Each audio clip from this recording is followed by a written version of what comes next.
अगर आपको horror stories और मिस्टीरियस स्टोरीज सुनना पसंद है तो आप मेरे चैनल को सब्सक्राइब कर लीजिए। और आज के वीडियो में मैं आपको रतन जी के साथ घटी एक सच्ची घटना सुनाने जा रहा हूँ। सो प्लीज़ वीडियो का एंड तक ज़रूर सुनिएगा।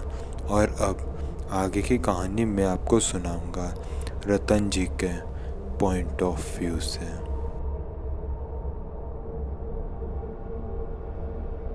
मेरा नाम रतन है। ये घटना मेरे साथ सन 2004 में घटी थी। सन 2004 में मैं शहर से गांव की तरफ जा रहा था। दरअसल मैं अपने बहन के घर जा रहा था क्योंकि उसे एक बच्चा पैदा हुआ था और उसे ही देखने के लिए मैं अपनी बहन के घर जा रहा था। मेरा बहन का घर जिस इलाके में आता था वहाँ केवल एक ही ट्रेन जाया करती थी और वो भी करीबन 700 मीटर पहले रुक जाती थी और वहाँ से फिर हम लोगों को पैदल या फिर बस में बैठकर जाना पड़ता था। तो मैं अब ट्रेन में बैठ चुका था और ट्रेन अब अपने उस डेस्टिनेशन से जहाँ उसको पहुँचना था उसके 1 किलोमीटर पहले जाकर रुक गई कि ये ट्रेन 1 घंटे के लिए रुकाई गई है क्योंकि इसमें कुछ दिक्कत आई है। ये बात वहाँ के टीसी से मैंने खुद पूछी थी। फिर उसके बाद मैंने सोचा कि मेरा गांव यहाँ से कुछ ज़्यादा दूर नहीं है। अगर मैं इस ट्रेन में ही बैठा रहा तो लेट हो जाऊंगा। इससे बढ़िया यही है कि मैं पैदल ही अपने घर चले जाऊं। और फिर ये विचार मेरे दिमाग में आते ही मैंने अपना बैग उठाया और अपने गांव की तरफ निकल गया। और मैं अभी भी उसी पटरी पर चल रहा था जहां से मेरा गांव का रास्ता आने वाला था। मेरे पास केवल एक ही बैग था जिसमें कुछ जोड़ी कपड़े रखे हुए थे क्योंकि मैं ज़्यादा दिनों के लिए नहीं आया था।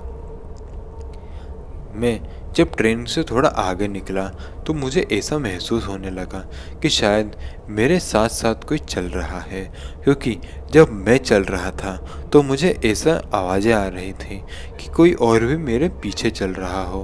क्योंकि जैसा कि आप जानते हैं कि पटरियों पर पत्थर लगे हुए होते हैं और जब हम पत्थरों पर चलते हैं तो कैसी आवाज़ें आती हैं, और मुझे ऐसी डबल आवाज़ें आ रही थी। जब मैंने हिम्मत करके पीछे पलट के देखा तो मैंने देखा कि मुझसे करीबन 20 मीटर की दूरी पर एक औरत खड़ी है जिसने हरी कलर की साड़ी पहनी हुई थी। उस वक्त बहुत ही ज़्यादा अंधेरा था, लेकिन स्टिल साइड में जो लाइट लगी हुई थी उसके वजह से मैं उसको पूरा के अच्छे तरीके से देख पा रहा था। मैंने उसकी साड़ी देख ली थी, वो हरी कलर की थी और वो अपने धीरे धीरे कदमों से मेरी तरफ ही बढ़ रही थी और मैं अभी भी उसी जगह खड़ा हुआ था।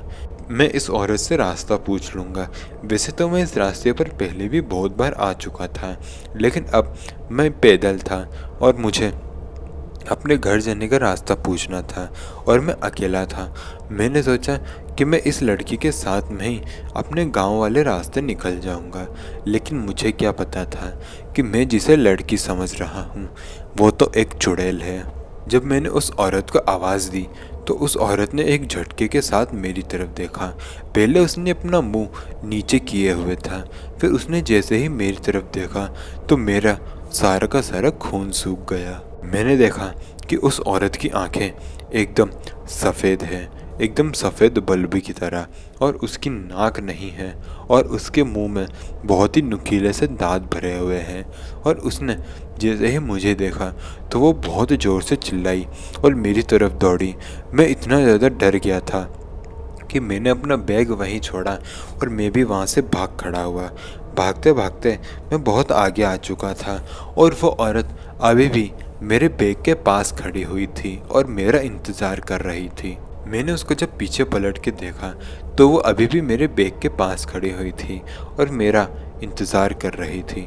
मेरी हिम्मत नहीं हो रही थी कि मैं वापस जाऊं और अपना बैग लेकर आऊं, क्योंकि मुझे ऐसा डर लग रहा था कि अगर मैं वापस गया तो ये तो मुझे जान से ही मार डालेगी। तो मैं उसी जगह खड़े होकर करीबन 15-20 मिनट तक उसी औरत को देखता रहा और वो औरत वहीं खड़ी थी। फिर वो औरत वहाँ से गायब हुई।